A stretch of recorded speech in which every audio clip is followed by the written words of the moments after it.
Hello dear student, today we learn 12th biology chapter number 8 respiration and circulation, topic transportation in living organism.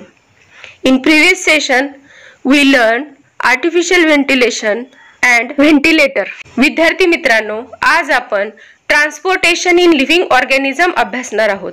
म्हणजेच living organism तो unicellular असो किंवा multicellular असो, त्या organism मध्ये आणि त्याच्या सराउंडिंग मध्ये, ॲटमॉस्फिअर मध्ये, त्याचबरोबर त्या ऑर्गॅनिझमच्या सेल मध्ये कशा प्रकारचं मटेरियलचं ट्रान्सपोर्टेशन होतं हे आपण अभ्यासणार आहोत. पण विद्यार्थी मित्रांनो, जर तुम्ही अजूनही माझ्या चॅनलला सबस्क्राइब केलं नसेल तर चॅनलला सबस्क्राइब करा, लाईक करा. तुम्हाला माझं चॅनल कसं वाटत आहे, माझे व्हिडिओ कसे वाटत आहेत त्याबद्दल कमेंट करा. So let's start our today's session, transportation in living organism. Transportation in living organism.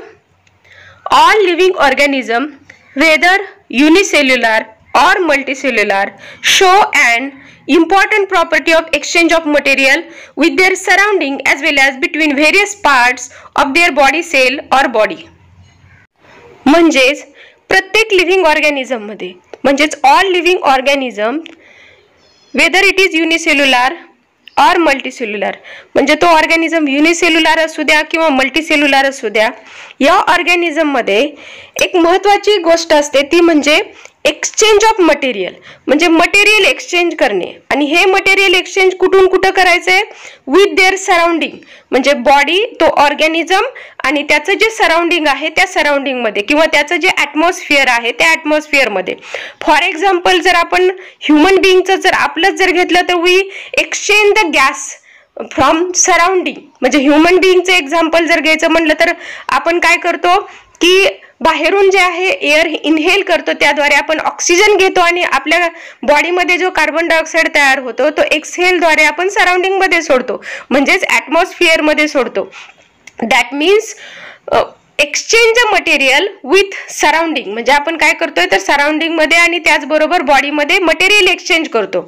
त्याचबरोबर as well as between various parts of their cell or body. म्हणजेच काय आहे तर हे मटेरियल ज्यावेळेस आत जातं त्यावेळेस ते सेल टू सेल, सेलपर्यंत पोहोचतं आणि सेल, या सेलपासून त्या सेलपर्यंत, त्या सेलपासून त्या सेलपर्यंत, अशा प्रकारचं हे मटेरियल एक्सचेंज होत राहतं सेल टू सेल. म्हणजे हे जे आहे all living organism show an important property exchange of material. Exchange of material ही इम्पॉर्टंट प्रॉपर्टी आहे from surrounding to organism and cell in organism, cell to cell or body parts.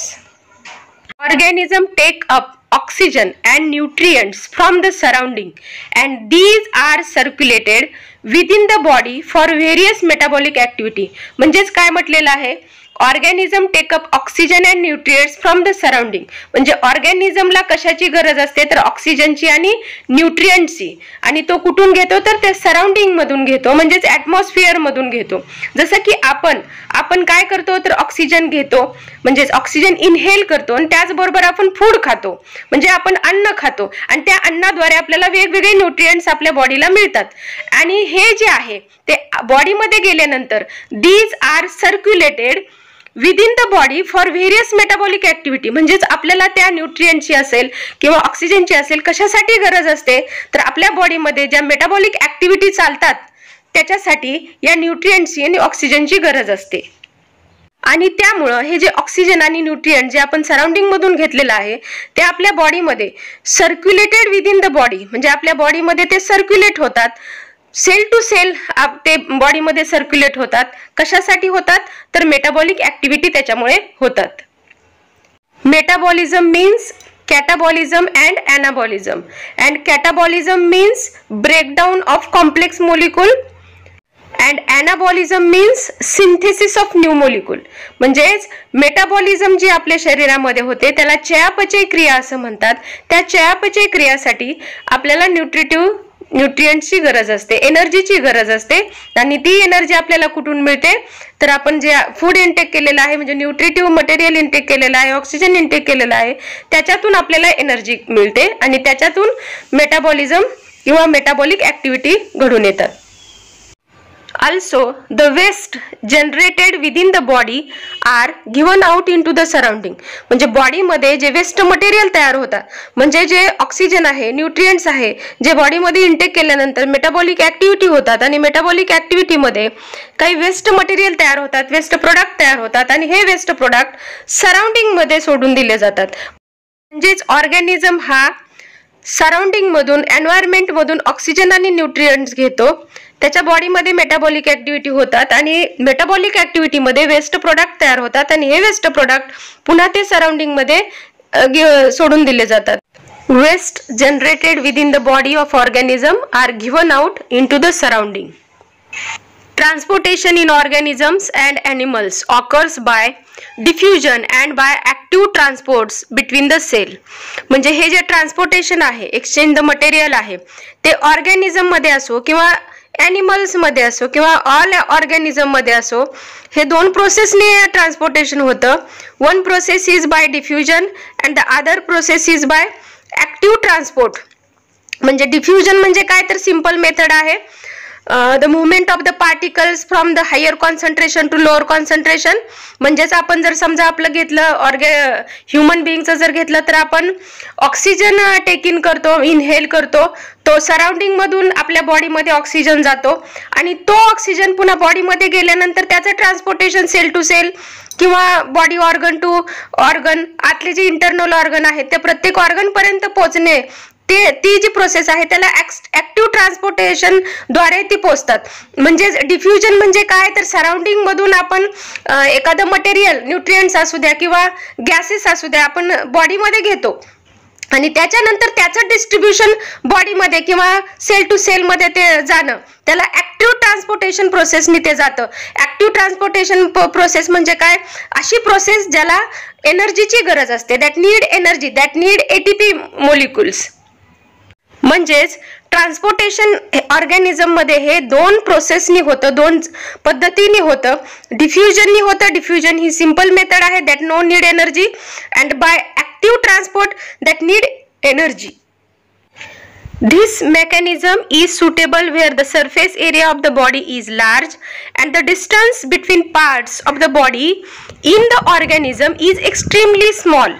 म्हणजेच काय म्हटलेलं आहे, हे जे मेकॅनिझम आहे, डिफ्युजन आहे किंवा ऍक्टिव्ह ट्रान्सपोर्ट आहे, हे जे मेकॅनिझम आहे हे कधी सुटेबल होतं किंवा कधी जास्त महत्वाचं किंवा फायद्याचं ठरतं, surface area of the body is large असं म्हटलेलं आहे. म्हणजे डिफ्युजनद्वारे जे काही मटेरियल बाहेरून सराउंडिंग मधून आत बॉडीमध्ये येतं त्याच्यासाठी काय असलं पाहिजे तर तो सरफेस एरिया जो आहे तो लार्ज असला पाहिजे. जेवढा लार्ज सरफेस एरिया तेवढं बाहेरून जे मटेरियल आहे ते आत येण्याची प्रोसेस जास्त होते, तेवढं मटेरियल आत येतं आणि ते आत गेल्यानंतर बॉडीमध्ये गेल्यानंतर त्याचं जे डिस्ट्रीब्युशन आहे, म्हणजेच काय तर त्याचं ते जे सेल टू सेल जातं किंवा ऑर्गन टू ऑर्गन जातं, ते जे आहे ते ऑर्गन टू ऑर्गन जे डिस्टन्स आहे, distance between parts of the body, हे जे आहे ते स्मॉल असलं पाहिजे. जितकं स्मॉल आहे तितकं ते जास्त लवकर प्रत्येक ऑर्गन पर्यंत पोहोचतं.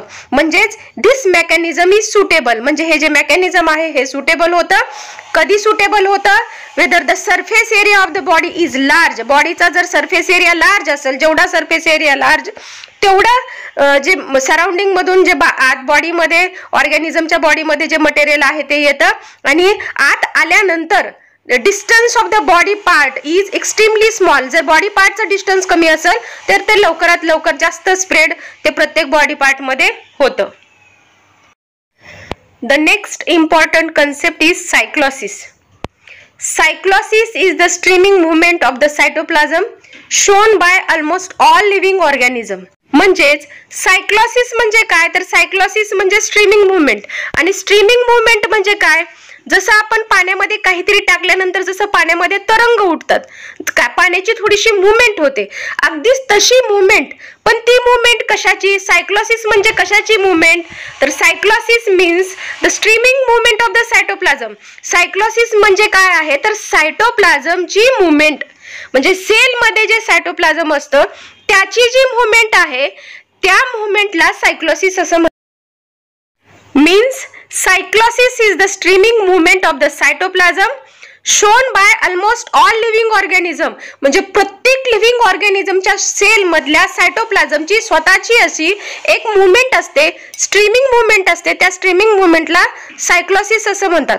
For example paramecium amoeba, root hair cell of many plant and the WBC in the animals.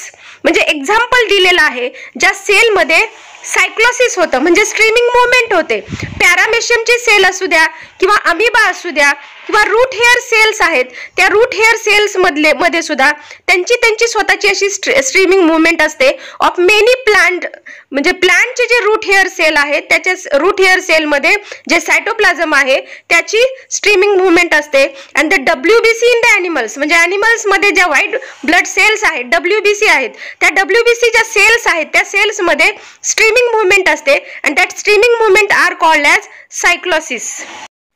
It is for transportation within the cell or intracellular transport. म्हणजेच ह्याला काय म्हणतात, हे कशासाठी चाललेलं असतं तर ट्रान्सपोर्टेशन विदिन द सेल, म्हणजे सेल मधले जे सेल ऑर्गॅनेल्स आहेत, म्हणजे सेल मध्ये कुठले ऑर्गॅनेल्स असतात तर एंडोप्लाझ्मिक रेटिक्युलम आहे, गोल्गी बॉडीज आहेत, न्यूक्लियस आहे, रायबोसोम्स आहेत. ह्या जे मायटोकॉन्ड्रिया आहे ह्या सेल ऑर्गॅनेल्स मध्ये काही मटेरियलची देवाणघेवाण होते. जे ट्रान्सपोर्टेशन होतं त्या मटेरियलचं जे सेल ऑर्गॅनेल्स मध्ये ट्रान्सपोर्टेशन होतं त्याला इंट्रासेल्युलर ट्रान्सपोर्ट असं म्हणतात. आणि हे ट्रान्सपोर्टेशन होत असताना सेलच्या सायटोप्लाझमची स्ट्रीमिंग मुवमेंट होते and that movement are called as cyclosis. आणि हे जे ट्रान्सपोर्टेशन आहे, transportation within the cell, cell मध्ये होणारं जे ट्रान्सपोर्टेशन आहे त्याला इंट्रासेल्युलर ट्रान्सपोर्टेशन असं म्हणतात किंवा इंट्रासेल्युलर ट्रान्सपोर्ट असं म्हणतात. Simple organism like sponge and coelenterate, the surrounding water is circulated through the body cavities. Simple organism आहेत ते म्हणजे स्पॉन्ज आणि सिलेंटरेट, त्यांच्यामध्ये जे सराउंडिंगचं वॉटर आहे ते बॉडी कॅव्हिटीमध्ये सर्क्युलेट होतं. म्हणजे स्पॉन्जमध्ये स्मॉल ओपनिंग्स असतात, छोटे छोटे पुअर्स असतात ऑल ओव्हर द बॉडी, म्हणजे पूर्ण बॉडीवर छोटे छोटे छिद्र प्रेझेंट असतात. त्या छिद्राद्वारे वॉटर हे आत येतं. कुठं आत येतं तर बॉडी कॅव्हिटीज मध्ये आत येतं. आणि वॉटर हे बॉडी कॅव्हिटीज मधून आत आल्यानंतर जे एक्सचेंज ऑफ मटेरियल होतं सेलमध्ये, in between cell, exchange of gases, exchange of nutrients, exchange of waste material, ते एक्सचेंज होतं. म्हणजे surrounding of water is circulated through the body cavities and the exchange of material takes place in to the cell. म्हणजेच oxygen आणि nutrients material हे water through बॉडीमध्ये आत enter करते, ते सेलमध्ये जातं. आणि जे वेस्ट मटेरियल आहे like carbon dioxide and other waste are moves out from the body. In flatworms there is a parenchymal circulation. Flatworm मध्ये like human being circulatory system absent असते, पण त्याच्यामध्ये एक स्पेशलाइज्ड सर्क्युलेटरी सिस्टीम प्रेझेंट असते. That circulatory system are called as parenchymal circulation. म्हणजेच flatworm मध्ये कशा प्रकारचं ॲब्सॉर्प्शन होतं किंवा कशा प्रकारचं डिस्ट्रीब्युशन ऑफ मटेरियल होतं तर फ्लॅटवर्मच्या body wall through oxygen and nutrients material हे डिफ्युजनद्वारे बॉडीमध्ये येतात. आणि बॉडीमध्ये आल्यानंतर ते कुठं जातात तर पॅरेनकायमामध्ये जातात. Parenchyma is a some special type of cells, some special tissue. आणि त्या पॅरेनकायमा थ्रू हे जे न्यूट्रिटिव्ह मटेरियल किंवा ऑक्सिजन बॉडीमध्ये आत आलेला आहे, डिफ्युजनद्वारे आत आलेला आहे, तो सेलपर्यंत पोहोचवण्याचं काम करतं. म्हणजे पॅरेनकायमल सर्क्युलेशन किंवा पॅरेनकायमा हा कुठं प्रेझेंट आहे तर बॉडीच्या आतमधले जे इंटरनल जी सिस्टीम आहे, इंटरनल आणि बॉडीची जी वॉल आहे त्याच्यामध्ये पॅरेनकायमा प्रेझेंट आहे. त्या पॅरेनकायमल थ्रू पॅरेनकायमल सर्क्युलेशन होतं. In roundworms there are no blood vessels and the body fluid is moved around the viscera by the contraction of body wall and the muscles.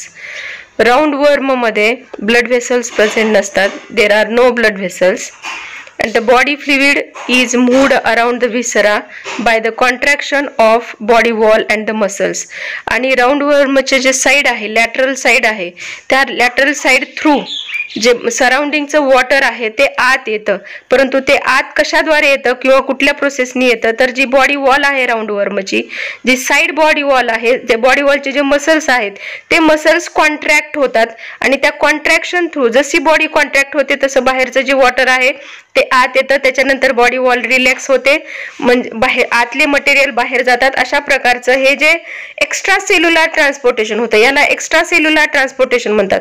म्हणजे surrounding medium मधून जे काही nutrients असेल, gases असतील ते बॉडीमध्ये येतात आणि बॉडीमधलं जे वेस्ट मटेरियल आहे, कार्बन डायऑक्साईड आहे, तो सराउंडिंग मध्ये जातो. त्याला एक्स्ट्रा सेल्युलर ट्रान्सपोर्ट असं म्हणतात.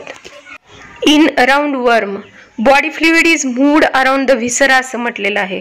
म्हणजे राऊंड वर्म मध्ये जे बॉडी फ्लुइड आहे ते मूव्ड अराउंड द व्हिसरा. व्हिसरा म्हणजे काय तर व्हिसरल ऑर्गन. व्हिसरल ऑर्गन म्हणजे बॉडीच्या आतील ऑर्गन, त्याच्या अवतीभोवती हे जे बॉडी फ्लुइड आहे ते मूव्ह होते. आणि राऊंड वर्मची जी लॅटरल बॉडी वॉल आहे ती कॉन्ट्रॅक्ट आणि रिलॅक्स होत असताना बाहेरील मटेरियल आत येते, ह्या बॉडी फ्लुइड मध्ये जाते आणि ते ऑर्गनच्या सेल पर्यंत पोहोचते. इंट्रासेल्युलर ट्रान्सपोर्टेशन म्हणजे काय तर ट्रान्सपोर्टेशन विदिन द सेल. सेलमध्ये जे ट्रान्सपोर्टेशन होतं म्हणजे सेलमधल्या ऑर्गेनेल्समध्ये जे ट्रान्सपोर्टेशन होतं त्याला इंट्रासेल्युलर ट्रान्सपोर्टेशन असं म्हणतात. आणि एन्व्हायरमेंटमधून बॉडीमध्ये आणि बॉडीमधून एन्व्हायरमेंटमध्ये जर ट्रान्सपोर्ट होत असेल तर त्याला एक्स्ट्रा सेल्युलर ट्रान्सपोर्टेशन असं म्हणतात. तर विद्यार्थी मित्रांनो, आज आपण ट्रान्सपोर्टेशन इन लिव्हिंग ऑर्गॅनिझम अभ्यासलं. त्यामध्ये आपण लिव्हिंग ऑर्गॅनिझम मध्ये कशा प्रकारे ट्रान्सपोर्टेशन होतं, सायक्लोसिस पाहिलं, इंट्रासेल्युलर ट्रान्सपोर्ट पाहिलं, एक्स्ट्रा सेल्युलर ट्रान्सपोर्ट पाहिलं. तर विद्यार्थी मित्रांनो, तुम्हाला माझा व्हिडिओ कसा वाटला याबद्दल कमेंट करा, व्हिडिओला लाईक करा, शेअर करा आणि सबस्क्राईब करायला विसरू नका. थँक्यू.